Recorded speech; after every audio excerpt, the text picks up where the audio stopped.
Bu ishimizni Andijon shahar Semashkaga domlarga olib kelib o'rnatganmiz. Bu yog'i shahar hokimiyati orqasidagi domlar.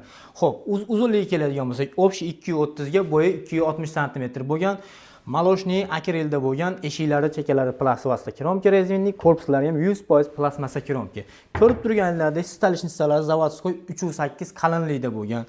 Gaziga, vitichkalariga hamda bu yerga mikrovolnovkalarga joylanib chiroyli qilib berganmiz. Mana ko'rishingiz mumkin.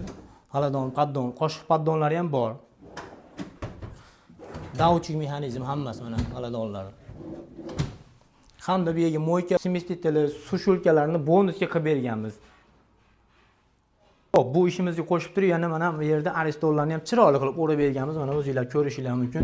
Go'zal holatda mana davchik mexanizm, plastmassa kromka. Narigi xonalarda spanli hamda shkaflarni ham chiroyli qilib berganmiz. Ko'rishingiz mumkin. Qani ketdik. Perehoshkalari ko'rib turganingizdek shkaflari 1.40 ga 260 sm bo'lgan hamda bu yerga spanlilari bo'lgan. O'ta go'zal holatda. Shkaflarni ko'radigan bo'lsak, ko'paylik mana eshiklari, polkalari polni mana ko'rishingiz mumkin hamda bu yog'i o'ta chiroyli holatda mana kiyimlarni iladigan qilib berganmiz. Tepalari ham mana. Bemalol. Davchik mexanizmda. Kimga shunaqangi sifatli xizmatlarimiz kerak bo'lsa, pastdagi nomerlarga yana aloqaga chiqishingiz mumkin.